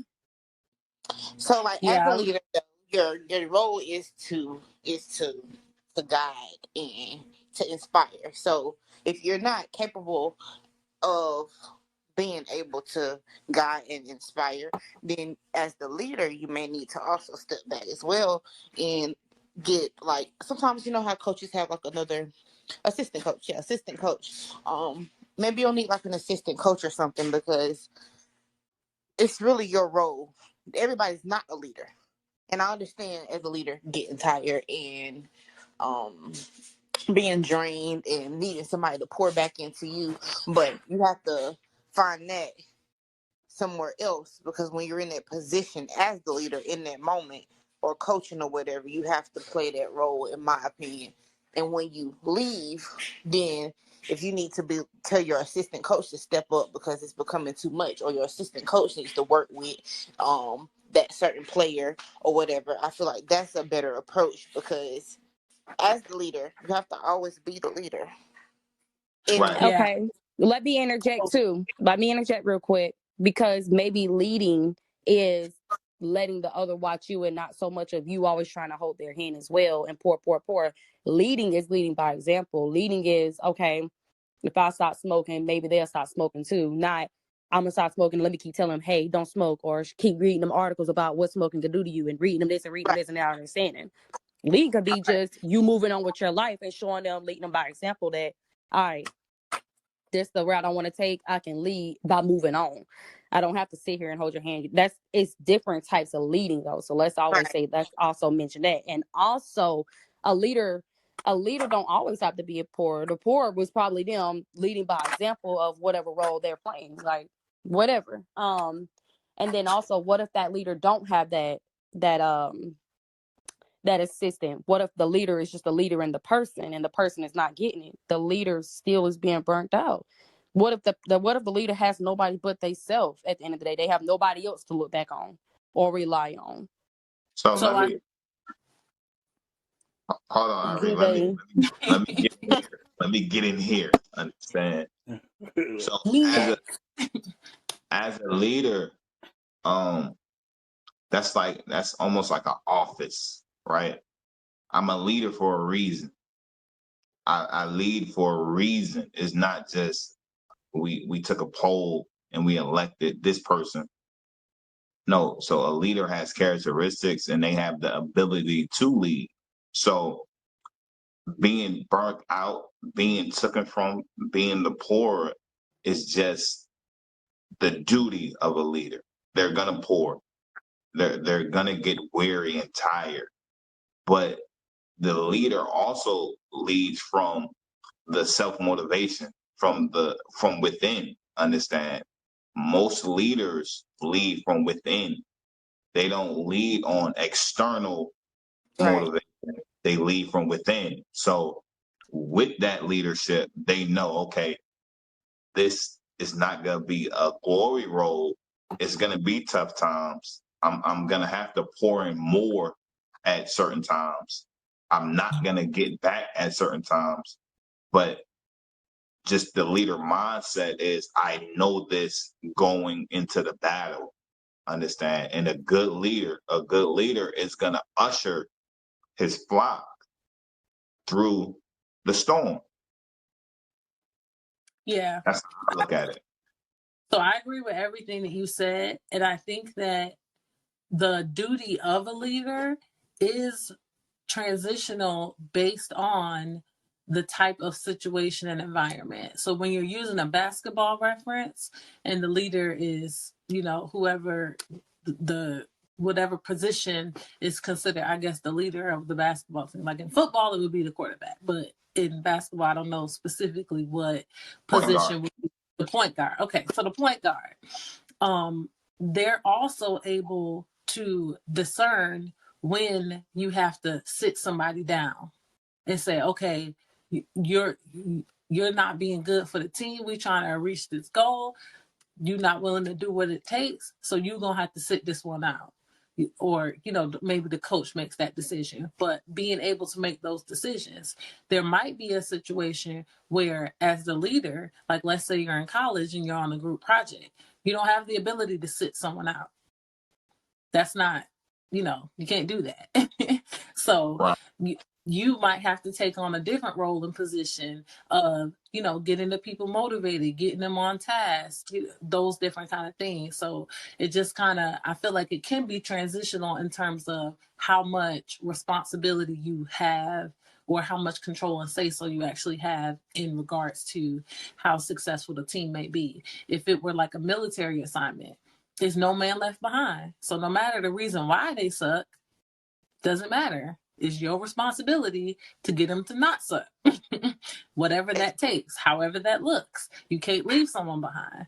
So it just depends on, the different circumstance and the situation in terms of how effective leaders can be and what what their duty looks like. Agreed. Agreed. But when you talk about leader, we're talking about more relationship wise, right? No, just in general. Don't- In general. No, okay. So I'm about to say this relationship wise, they gotta get the boot, man. Like We don't have that. you ain't put it in there, you gotta get the boot. That has to be another a day conversation. This whole, relationship dynamic. Yeah. But we did say relationship, friendships, whatever. We did say any relationship. So if you want to speak on the relationship. Yeah, because y'all relationship is different. That's a whole different aspect. No, a relationship is different in the sense of, if my spouse is slacking and it's self-inflicted all the time, we could go back into that expiration. That date is gonna come sooner than the expected. Understand? But But why is it different with your soulmate and a friend or whoever? It should be the same. Like if you're constantly making mistakes on purpose or whatever, baby, you got to get the boot. I don't have to deal with that. This is the difference. This is the difference. I don't have to be with my friend every day. I don't have to be with my friend every day. So, but with a spouse, you're going into a situation to where it's every You day. don't have to be with your spouse every day. Y'all probably live in two different houses. Y'all still probably doing the same thing your friend doing, texting, meeting up, linking when y'all can. So why is it different? That's not a spouse. That's that's a friend. No, because I do know partners who still do have their own house, but they just choose to be in their own home. So seriously, it is up out here. So I think the difference, so I think there are some fundamental differences in the nature of relationships that kind of play a role in it. But when it comes down to a spousal relationship, it's more so. That's marriage, right? Well, yes, marriage. So marriage, fiance, engaged, living underneath the same roof.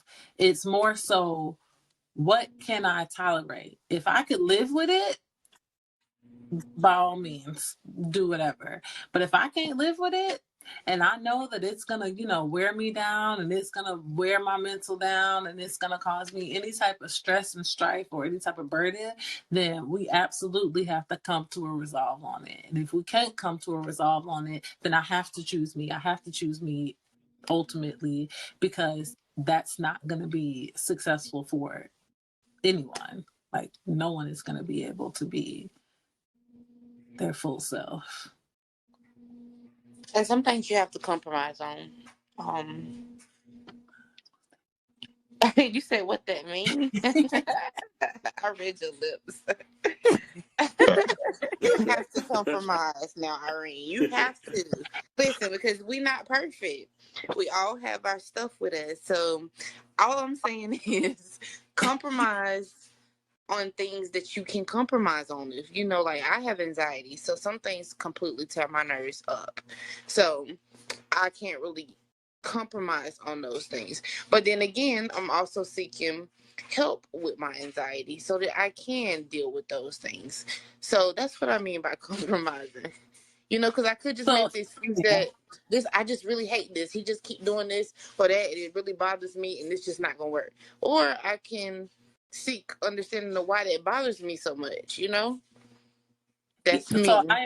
I agree, but I think a lot of times just the word compromise, I don't No, yeah, particularly. yeah, yeah. I was about to But say I feel like what happens is it's not really compromise, it's concessions. It's, one giving up their path to go with the other person's path, or vice versa. So like, let's say, You like, have to do that. In but the that's not a No, you don't. compromise. That's a concession. That's instead of doing say the what it word is again. I want to do, we're now doing what you want to do. So if someone is giving up something, it's not. There's no actual middle. There's not a win-win. It's a. Well, If You you could just live have to with it, by be all happy. means, I'm okay with that. Like, my premise is, can I live with it? Yes or no? If it's a right. yes, then cool. If not, then yeah, no, that's not gonna work. We got to have a conversation. But then it still becomes a concession. It's still somebody giving up something for the greater good. So what about not compromising and collaborating on whatever the ailment is or the disagreement is? So nobody like so in relationships we want win-wins. We don't want my way or no way or a lose-lose. We want to have a situation to where we both win. And Right. I believe the right terminology is to collaborate with one another because that's where we both win at. Not to concede or not to compromise my stand, but let's collaborate so we both go win. Understand? I So agree. I agree, but there's so many things that don't fall into that particular category. Say it's wishful thinking or something. Well, I mean, just like, you know what I'm saying. If I'm cold natured and you're warm natured, what's the collaboration? That Um, Yeah, that ain't gonna work, baby. I ain't kicking one leg out and one cover on. No, we we we so I just put the fan on me, and he just I keeps want the the heat fan on. on. no watch I put this. the fan on my body, and he keeps the heat on. So, and I just sleep with less clothes on. That's Right? collaborating. That's actually what we do. We here's the find that thing. difference. Right, but it's still it's you doing what works for you, him doing what works for him. It's not, there's no collaboration. Nothing is changing. No. But I'm in the same bedroom, so we both have a temperature thing that needs to be touched, and we're finding out how to do that together. Right. We Yeah, but collaborate that on doesn't take away it ain't aggravating because that doesn't take away it ain't aggravating because it's aggravating now. I don't want that As heat hell. on. I said I'm hot now. God damn. Right, I want get the off fucking of me. fan up. Like and then it ain't gonna work. It don't be working because the fan be blowing on his head. He's still cold. The heat, I got my leg out. Like it's just god damn now. I'm about to go right. downstairs. I don't know what to tell you, baby. But no, so I like to try to collaborate, understand, I think win-wins is just, it's healthy. Because if you feel, all right, so this could happen in the relationship to where you feel, well, and well, I did this for you. I did that. I took this out. I took this out. So now is every time I'm compromising or I'm conceding to something and nothing is satisfying. Mm-hmm. You could get to that point if concession after concession after concession. So it has to be some type of middle ground. And the only way to get middle ground is to collaborate. That's how you get middle ground.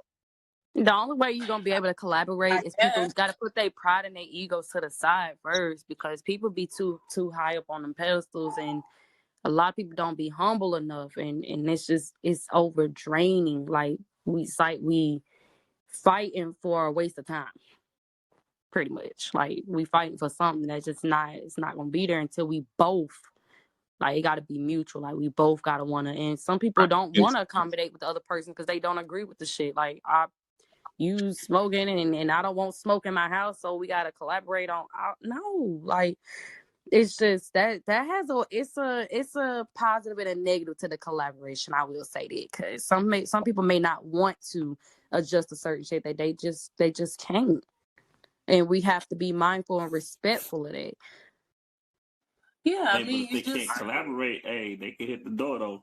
I mean, really no, have I'm What? just saying. No, well, Please no. Wait, smoke hold in the on. house Wait, and you wait, want to wait, smoke wait. with Let me say this. me? Let me say no. like, You gonna Hey, get hold up. me Let me say this. Let me say this. I've been quiet. No, let me say this.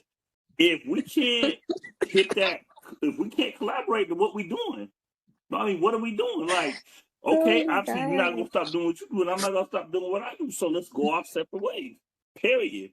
That's what I'm but saying. Because sometimes it's there's not sometimes necessary to collaborate. Like, Oh, it's exactly. so that's what I'm saying. It's like Exactly. sometimes. No, so for example, it's like sometimes it's not necessary. It's like I could live with it. If that, so let's say you're a sneakerhead, that's your lifestyle. We don't have to collaborate on you getting sneakers. Get the sneakers. I Who can live cares? Yeah. with it. Like, but what But we wouldn't that be collaborate conceding to about? what I want though? My whole thing again, I understand that there is fully going to be concessions. I agree Yeah. 100% that there will be concessions, and that you can be okay with concessions. It doesn't always have to be a negative thing.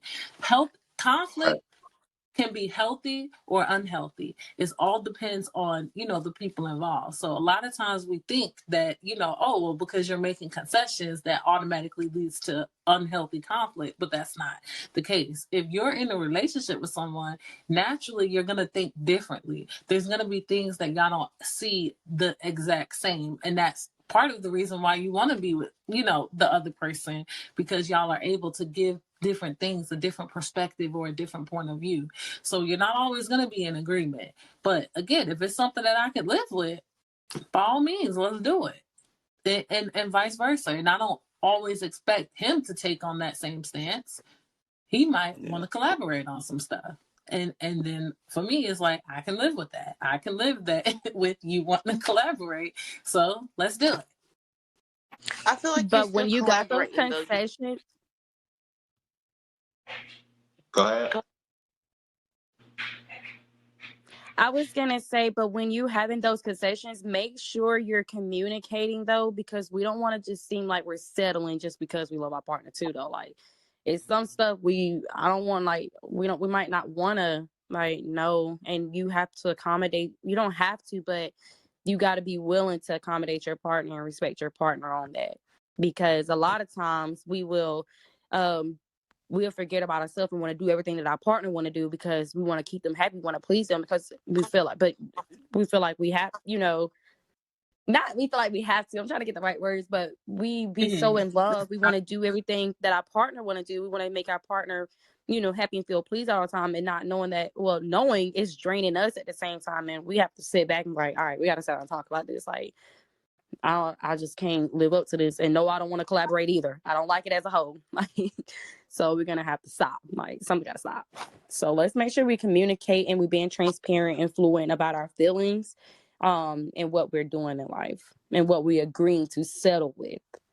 Because some stuff is Yeah. settleable, but some stuff is just like, that's enough. Like, I'm not doing it anymore. I think Simone, that's why it's so important. Go ahead. I was going to say, I think that's why it's so important that you and the things that the desires that you have, wants, your needs, and those different kind of things. Because when you are, making concessions, it's not necessarily that you're having to settle for less than. It's, just not making a fuss about stuff that, doesn't really matter. Matters. Right. I agree. Go ahead, Simone. I'm sorry. No, it's okay. I was just gonna say I feel like it's all still collaboration when you're working together in any form, fashion, and choosing to um be okay with something that you're not necessarily okay. It's, to me, it's collaborating or togetherness in some way, shape, or form. It's not a win-win though. Collaboration. I when I hear collaboration, I'm hearing win-win on both sides. It's not a win-win. It's a win for the other person. It's not really a win for me. I just don't care about it, and I'm willing to, be okay with whatever you're doing. Like, okay, but it ain't a win for me. I'm gaining nothing, but But their win, nothing from it I would think that their win is your win. In my, Yeah, I was just to going an to That's say, extent. fire. if you're That's fire. I'm at, Phil, that was yeah, yeah. fire. yeah, That was To an fire. extent. Oh yeah, my God. That yeah, was fire. yeah. I'm copy. That was good though. That was fire though. Yeah, but listen. That was So I fire. wanted, I wanted to ask this: when does concession become appeasement? Concession becomes appeasement when it's not something that you can live with, and you're just saying that. Yeah, it's only if you can't live with it, then no. Don't. You said Okay, what? cool. No, That's if when you can't live settling with it, comes in at. That's why I said settling at that point, because people will still settle even though they know they don't like it. Like, they'll still settle because they okay. want their partner to be happy. They want Mm. their partner to feel pleased or whatever because they love So, them. Whatever. so I agree with the terminology. Uh, your spouse's victory is my victory. Understand? I believe Absolutely. that wholeheartedly because I if don't. What if I don't smoke weed and my partner just got a big bag of weed and he feel like that's a victory for him? It's not a victory for me. I freaking hate weed. that's not a victory. That's not a victory. We But it not was we a not victory to him. He got a big house. Like, he got a big quarterback. Like, he about to we go not make some drop. Like, it we not ain't a we not victory for me, my we not talking about vanity. We're talking about like real. Like that's not real. That's I don't. real. Like, boys be getting some pounds. Don't knock them dope boys. Now they gonna come and get you now. Listen. So let, let, I'm not gonna speak. Listen, I'm not even going there, right? However, Woo! we're talking about real, tangible relationship goals. Not I just scored some smoke. Nah, we ain't talking about that. I know we're not talking about that. Understand? But no, Nah, I we agree can't. Nah, with I ain't your gonna say that. We can't spouse's take away from that victory because there's a is lot of potheads out here. People love weed. Like, we can't take away from that. Like, weed is. I'm telling you, people can't survive without that. They need that. no, They but need that's that. not.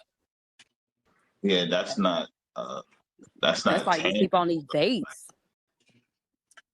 That's a topic for another day. No, yeah, that's definitely a topic for another day. But no, I'm gonna celebrate my spouse as if I did it. Understand? Mm-hmm. You wasn't with me shooting in the gym? Nah, just kidding. simple as the shoes. I think something about being a sneakerhead. So if he happy about getting his little Type shit. sneakers or whatever, I mean, why not be happy for him getting his sneakers? I mean, he like his, Absolutely. you know. Yeah, of course. Be happy for It, your partner. Yeah, we're gonna be happy. We want to be happy for our partners. Of course, we want to keep them uplifted. That's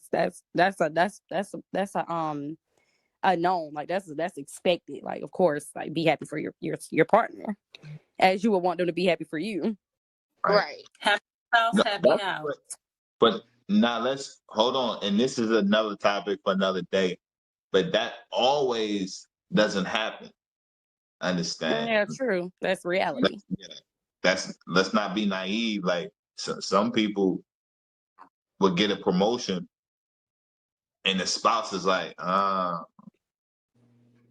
it Mad. ain't your spouse, baby. It's time to break up. You hate it. That's a hater. That's Hey, hey, baby. Yeah, hey. you got relationships that have that though. Understand? Yeah. Yeah, And it could. Some of that stuff leads to resentment. yeah, some of that leads to resentment, but that's a whole nother topic. Understand? That's a Yes. whole nother topic right there. We not gonna get into that. Let me just say, I am thankful for you girls, women, men, gentlemen. You guys did exceptionally well. Your ideologies. I just been listening really today, and you guys' ideologies are bar none, and I'm appreciative. Understand, and we gotta chop it up a lot more because this is power right here. It's a lot of great energy. And like I said, I'm just appreciative. Thank you for being on the We Chat Here podcast, the Vent, Rebuild, Refocus podcast. I appreciate you for having the mind to do it.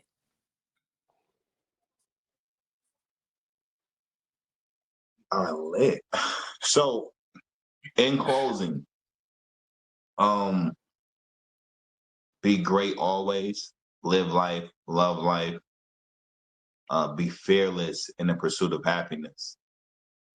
That's big. Be fearless in the pursuit of happiness. Understand? And don't let any outside entity or person or being dictate your happiness. Because it's all on you. Yeah. Also to close us out, everyone. I know I said this on the last one, but if you didn't catch the last podcast, make sure y'all tune into the We Chat Here LLC Facebook page. We do have all social sites. I think we have Instagram and Twitter too. Get the app if you don't have the app. You don't have to be a member to go check it out. We do have a free consultation for anyone who just needs to talk or want to vent about something or anything. We are going to start back up doing the level up class. We just want to make sure we have more than enough participants. We want more participants because it is a class. It's not just a one-on-one session. We want everybody to be a part of the class. So once we do gather up, we will be launching that again. Also, if anybody know anyone that's needing career guidance, entrepreneur guidance, business guidance, credit, whatever, tune in. My boy is definitely taking off with them trading options, y'all. I'm telling you, get in tune. You missing out if you ain't. That's fast money daily. So, but of course, what you put in, you got to put in. It costs to be the boss, period. So, nonetheless, though, we chat here. This was a fire podcast. Once again, I will be sharing. Make sure y'all share. Tell a friend to tell a friend. Fozzie. Hey, y'all, don't forget to go to that WeChat store too, man. Y'all go check out that merch, man. Got the got the I like the pants hoodie, too, man. Fozzie. Oh, I yeah, like the we got the Not the pants too, pants, man. too. Like, Not the oh pants. yeah, man. I'm we chatted out, man. Like, come on. But appreciation. nah, Appreciation. listen, blessings, Respect, man. respect. I be out you doing your thing, man. I'm always gonna continue to Blessings. support you, man. Shout out to the lady that was on this panel, man. Hope everybody got something for this, man. Like we said, man, we trying to promote growth, man. And even if you don't, get something from this podcast in particular, we just gonna plant the seed and hopefully later on in life it'll grow in your life. So blessings. Simone. Also, Simone, make sure you plug because you also have an LLC. Understand? Shout out to your services. It was a major help. Understand? SNS. Make sure you plug that in. Yeah, thank y'all for having me tonight. Follow me on Instagram at Take Care of You _first. That is my skin and body care line. I also make business cards and other marketing strategy tips and promotional items. So get with me on that at Simone on Facebook. And I appreciate y'all having me tonight. Absolutely, it was a pleasure. Everyone, like I say, it was fire. Tune in to the greatest. Tune in to the greatest.